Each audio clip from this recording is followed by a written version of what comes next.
The Forgotten Road. There was a stretch of highway on the outskirts of town, hidden by thick trees and dense fog, that no one ever talked about. The locals called it Whistler's Road, though no one really knew where the name came from. It wasn't on any map, and those who had tried to drive down it never seemed to return the same. Evan, a young man who had recently moved to the town of Raleigh Falls, had heard whispers about Whistler's Road from the other residents. They always spoke of it in hushed tones, as if they feared the road itself.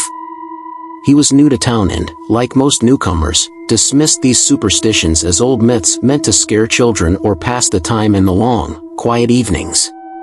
But one late evening, when the fog hung thick and the moon was a mere sliver in the sky, Evan found himself at the edge of Whistler's Road. He had been driving around, trying to clear his head after a particularly rough day, when he came upon the narrow, unpaved road.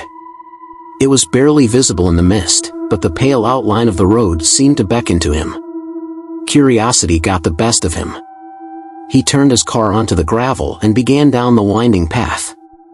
The trees leaned in close, their branches creating an arch overhead, making the world beyond feel distant, almost forgotten.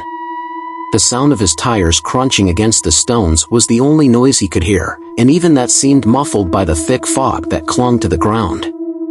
Evan wasn't sure how far he'd driven, but it felt as if the road went on forever.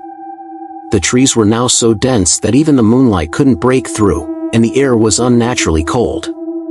His headlights illuminated only a few feet in front of him, and with every passing minute, it felt as though the road itself was stretching farther ahead, pulling him into its depths. It was then that he noticed a strange sound, a faint, high-pitched whistle. At first, he thought it was just the wind, but the sound was rhythmic, almost like someone was deliberately whistling, calling to him from the darkness ahead. He slowed his car, straining his ears. The whistle grew louder, almost insistent, as if it was urging him to go further. Evan's heart began to race. The fog thickened, and the air felt oppressive, as if it were pushing in from all sides. He glanced at his rearview mirror and saw nothing but a thick blanket of mist. The road had become a tunnel, the edges of the trees dissolving into nothingness. Suddenly, the whistle stopped. Evan's breath caught in his throat. He should have turned around right then, should have driven back to the safety of the town, but his curiosity overpowered his fear. He pressed the gas pedal and pushed forward, the sound of his tires the only company. The road curved sharply ahead, and as he navigated the bend, the fog began to part. The headlights illuminated something strange, something he hadn't expected to see. The road ahead had opened into a clearing, a small, forgotten cemetery, half buried in the undergrowth. Weathered tombstones jutted out from the earth at odd angles, and in the center of the graveyard, there was an old, dilapidated building that looked like a chapel, though it was in ruins. Evan slowed to a stop, feeling his pulse quicken. There were no signs, no markers, just this forgotten place in the middle of nowhere. The whistle sounded again, but this time, it was closer, almost as if it was coming from behind him. He spun around, his eyes scanning the road. There, standing at the edge of the trees, was a figure. A man, or at least, Evan thought it was a man, dressed in old, tattered clothes, his face obscured by a wide-brimmed hat. He was motionless, just standing there, staring at Evan through the mist. Evan's first instinct was to drive away, but he couldn't tear his eyes away from the figure. His heart was pounding, and every nerve in his body screamed at him to turn back, but he couldn't move. The man remained still, whistling softly, a haunting, high-pitched tune that seemed to vibrate in the air. The car's engine sputtered suddenly, the headlights flickering before going out completely. Panic surged through Evan as the darkness enveloped him. His only light now was the dim glow from his dashboard, casting eerie shadows on the mist that surrounded him. Evan grabbed the door handle, his hand shaking, and opened the door slowly, the whistling now growing louder. As he stepped out onto the gravel, the air felt thick, as if it were pressing in on him from all sides. The man with the hat didn't move, didn't acknowledge him, just continued to whistle. The strange tune seemed to swirl around him, filling the air. Evan's eyes darted around, but the man was the only thing he could focus on. It was as if the figure was drawing him in, pulling him closer with that haunting whistle. "Who are you?" Evan finally called out, his voice cracking with unease. The man didn't answer. Instead, he slowly raised one hand, as if beckoning Evan to come closer. The whistle stopped, and in the silence that followed, Evan could hear the faint rustling of leaves, the whisper of something moving through the woods. His instincts screamed at him to run, but his legs felt frozen to the ground.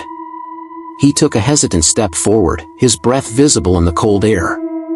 The man with the hat didn't move, still standing like a statue in the fog.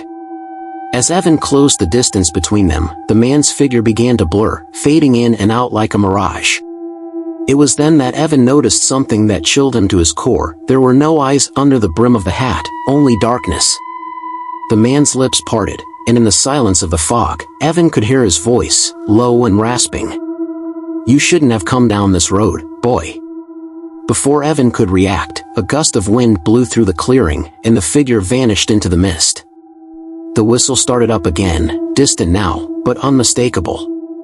Evan stumbled back toward his car, his heart racing. He grabbed the door handle, praying it would open, but it wouldn't budge. The lock was jammed.